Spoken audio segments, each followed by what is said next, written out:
Épisode spécial Halloween. Bienvenue sur la chaîne Edera. Nous vous proposons des lectures de contes, mythes et légendes anciennes. À cette occasion, je vais vous conter un extrait du roman épistolaire Dracula, écrit par Bram Stoker et publié en 1897. En voici la deuxième partie. Alors, éteignez les lumières, installez-vous confortablement et laissez-nous vous emporter dans cet univers.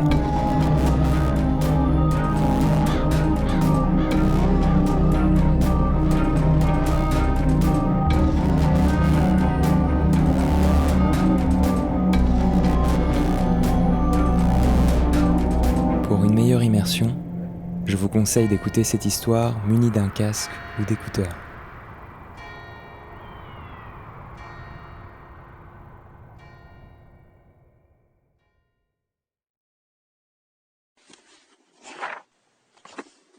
Journal de Jonathan Harker, 7 mai. Le matin à nouveau. Mais je suis bien reposée maintenant. Et les dernières 24 heures se sont à tout prendre très bien passées. Je fais la grasse matinée, je me lève quand je veux. Une fois habillée le premier jour, je suis allée dans la pièce où j'avais soupé la veille et où le petit déjeuner était servi. Pour que le café restât chaud, on avait posé la cafetière dans l'âtre. Sur la table, je trouvais une carte portant ces mots. Je dois m'absenter. Ne m'attendez pas. Signé D. Je déjeunais confortablement. Lorsque j'eus terminé, je cherchais des yeux une sonnette pour avertir les domestiques qu'on pouvait desservir. Mais je ne vis de sonnette nulle part. À considérer les richesses extraordinaires étalées un peu partout dans cette maison, il est difficile de ne pas s'étonner qu'il manque des objets tout simplement utiles. Le service de table est en or, admirablement ciselé, sans aucun doute d'une très grande valeur.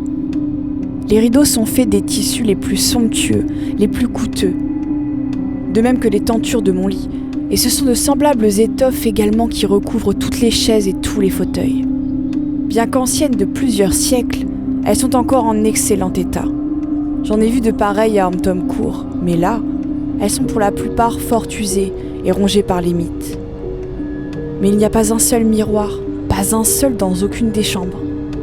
Il n'y a même pas une glace sur ma table de toilette et quand je veux me raser ou me brosser les cheveux, je dois me servir du tout petit miroir de mon nécessaire de voyage. Pas de domestique non plus, du moins je n'en ai pas encore aperçu un seul. Du reste, je n'ai pas entendu le moindre bruit depuis que je suis ici, si ce n'est le hurlement des loups. Après mon repas, je ne sais vraiment s'il faut l'appeler petit déjeuner ou dîner, car il devait être 5 ou 6 heures quand je le pris. Je laissai passer quelques moments, puis j'eus envie de lire, ne voulant pas explorer le château avant d'en avoir demandé la permission au comte. Mais dans la pièce où je me trouvais, il n'y avait ni livre, ni journal, ni même de quoi écrire. Aussi, allais-je ouvrir une des portes et je me trouvais précisément dans une sorte de bibliothèque où j'essayais d'ouvrir encore une autre porte, vis-à-vis de celle par laquelle je venais d'entrer. Mais elle était fermée à clé. Quelle agréable surprise de trouver là bon nombre de livres anglais. Il y en avait des rayons entiers, ainsi que plusieurs collections de revues et de journaux. Une table au milieu de la pièce était couverte de revues et de journaux anglais également. Mais aucun de ces imprimés n'était récent. Les livres traitaient des sujets les plus divers. Histoire, géographie, politique, économie politique, botanique, géologie, droit, et tout ce concernait l'Angleterre, la vie et les coutumes anglaises.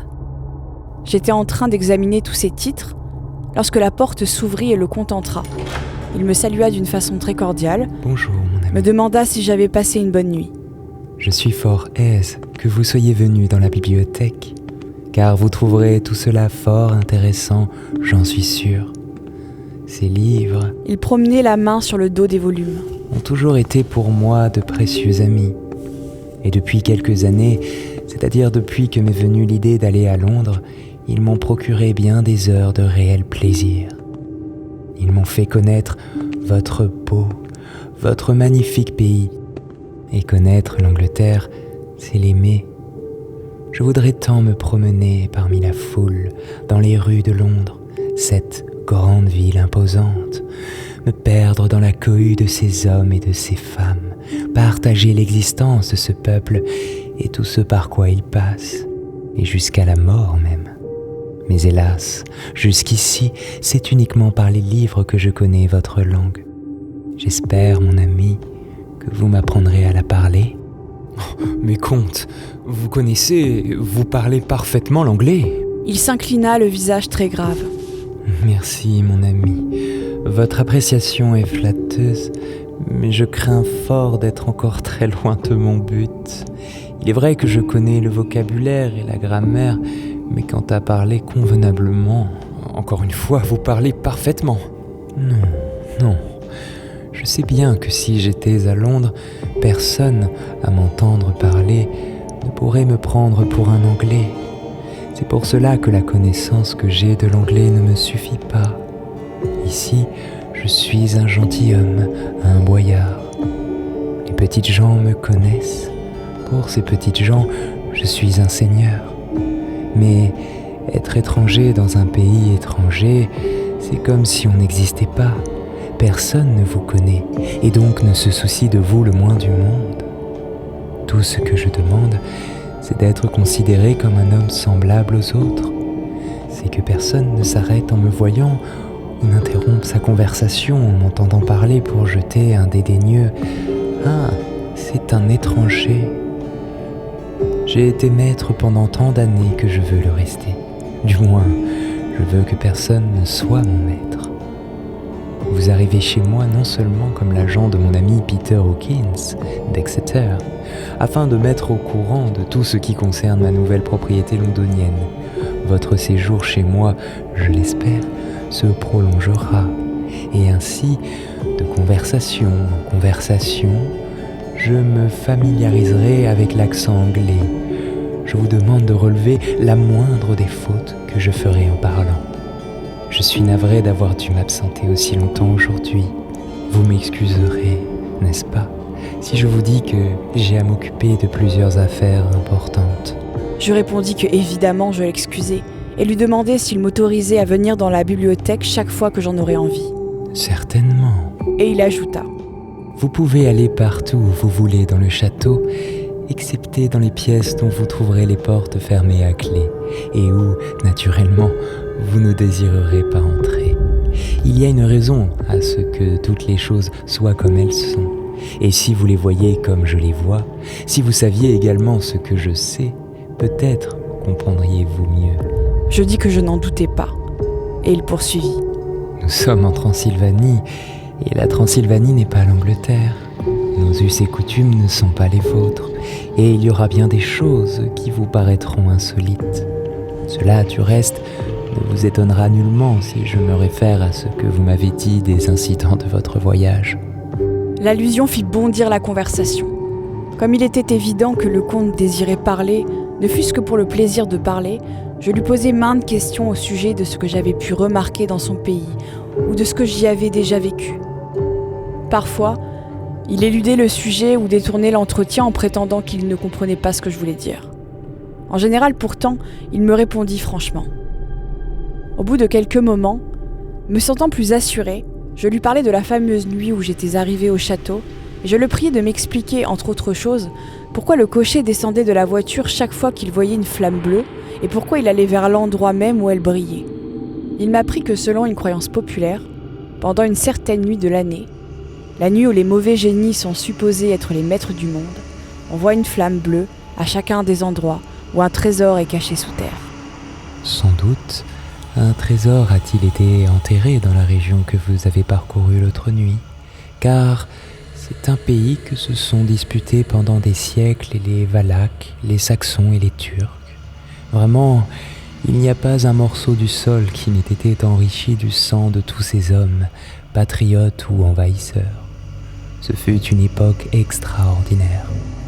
Les hordes autrichiennes et hongroises nous menaçaient, et nos ancêtres allaient bravement à leur rencontre.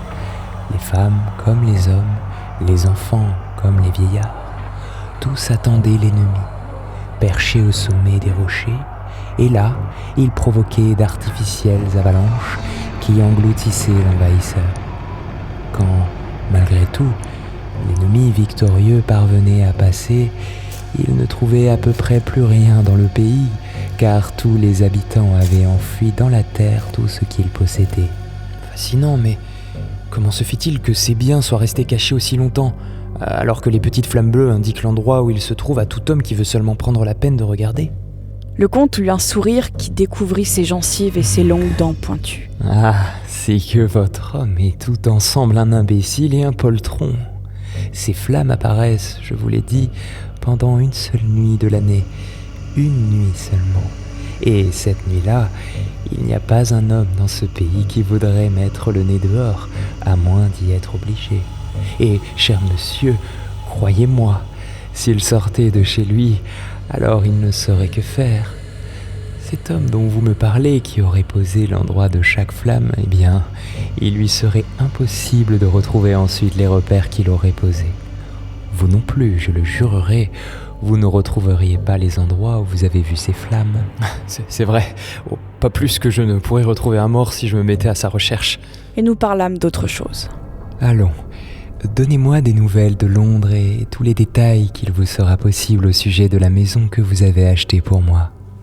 Je le priai de bien vouloir excusez. excuser ma négligence et sortis pour aller chercher des papiers dans ma chambre. Pendant que je les mettais en ordre, j'entendis un cliquetis de porcelaine et d'argenterie dans la pièce voisine.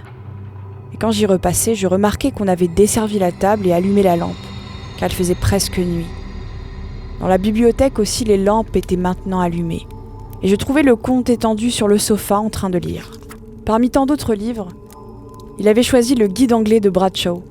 Mais, l'abandonnant, il se leva aussitôt pour venir ôter les volumes et les journaux qui encombraient la table, et nous nous mîmes à examiner ensemble mes plans et mes chiffres. Chaque détail vraiment l'intéressait. Il me posa des questions sans fin sur la maison, l'endroit où elle était située et sur les lieux environnants.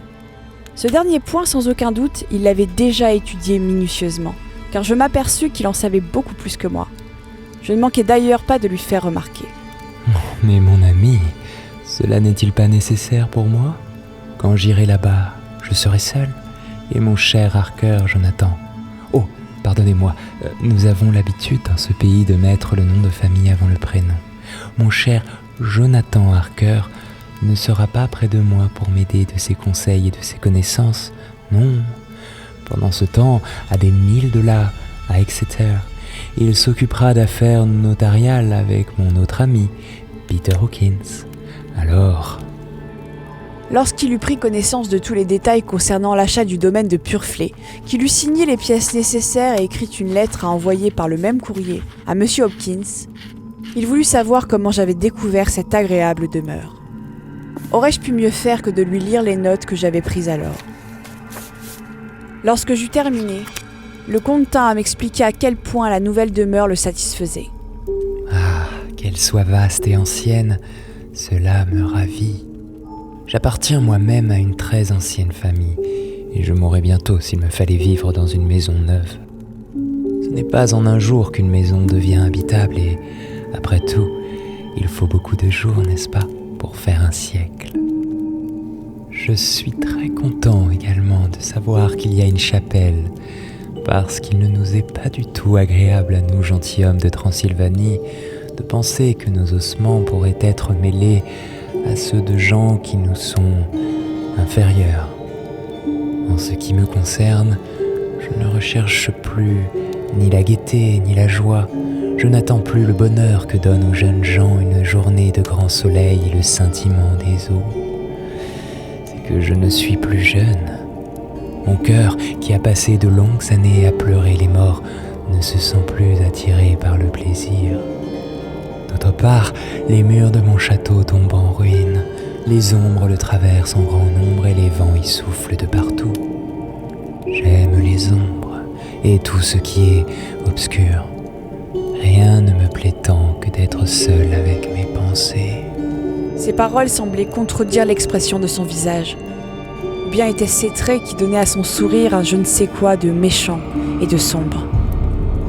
Bientôt, il s'excusa de devoir me quitter et me demanda de rassembler des papiers. Comme il ne revenait pas, je me mis à parcourir un livre, puis un autre. Mes yeux tombèrent sur un atlas, ouvert, bien entendu à la carte d'Angleterre, et visiblement, Cette carte avait été consultée de très nombreuses fois. Je vis même qu'elle était marquée de plusieurs petits cercles. Les examinant mieux, je constatais que l'un de ceux-ci était tracé à l'est de Londres, là même où était situé le nouveau domaine du comte. 2 autres cercles indiquaient l'emplacement d'Exeter et celui de Whitby, sur la côte du Yorkshire. 1 heure s'était écoulée quand le comte réapparut. Ah, toujours à lire? À la bonne heure. Mais vous savez, il ne faut pas travailler tout le temps. Venez, on vient de m'avertir que votre souper est prêt.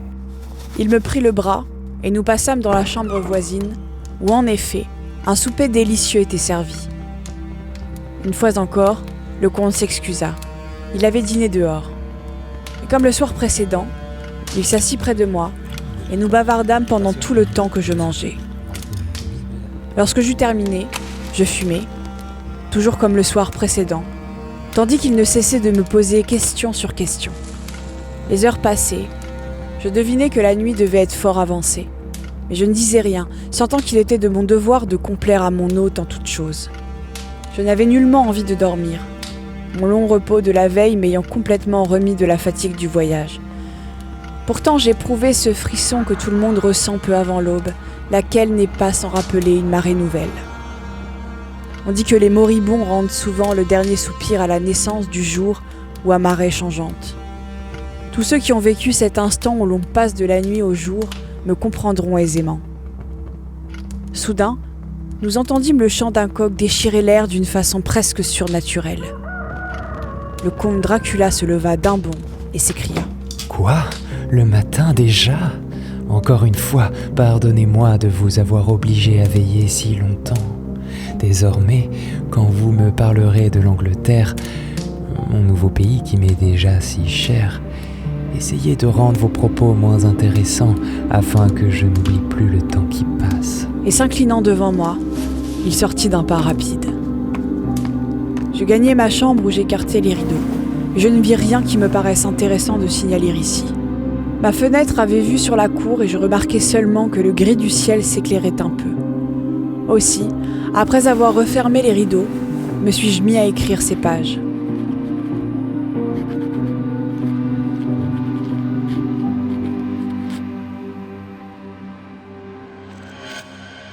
Journal de Jonathan Harker, 8 mai.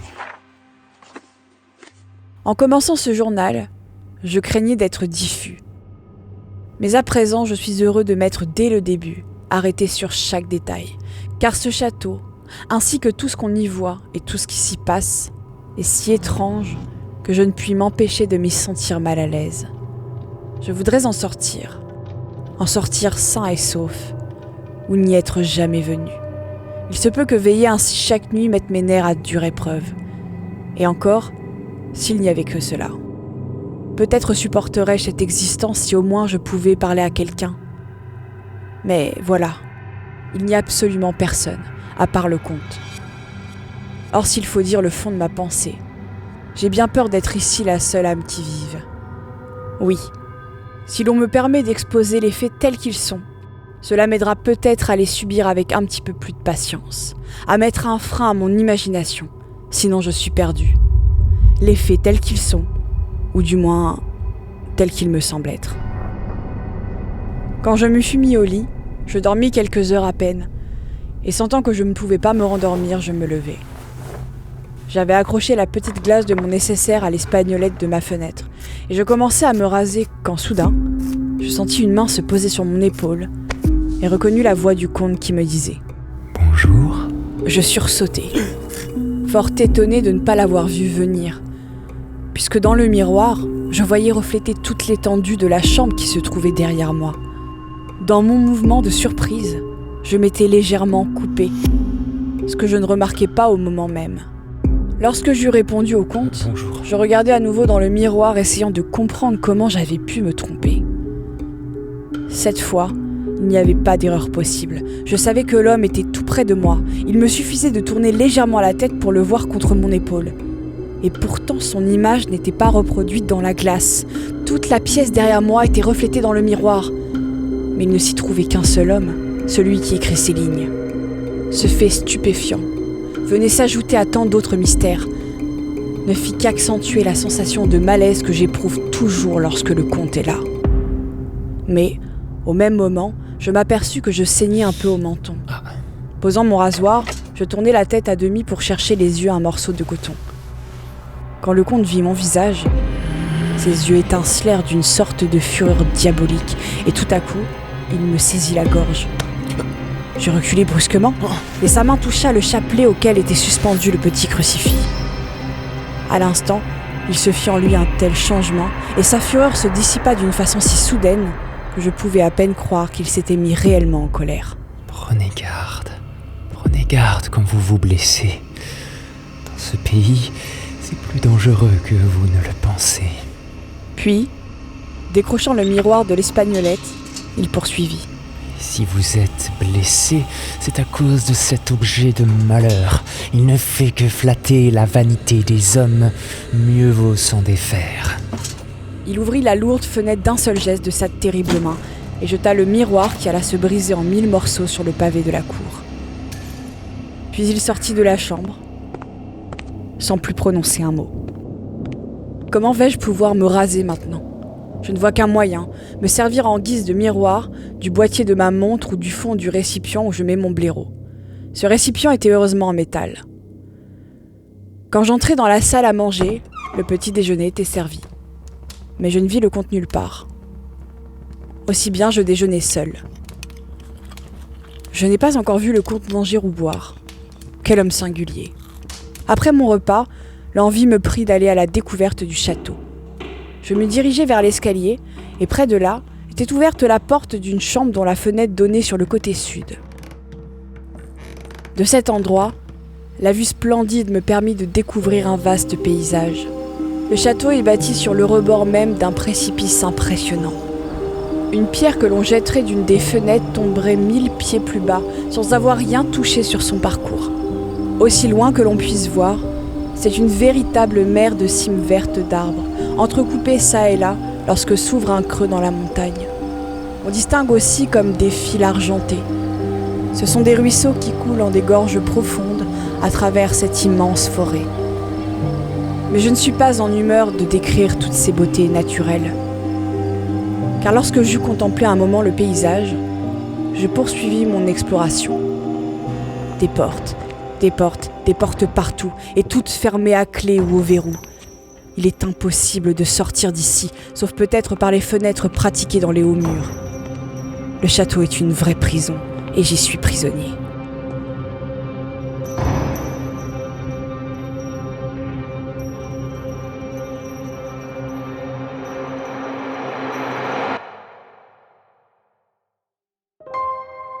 Merci pour votre écoute. Et si ce podcast vous plaît, n'hésitez pas à le partager et à nous rejoindre sur les réseaux. Le lien est dans la description.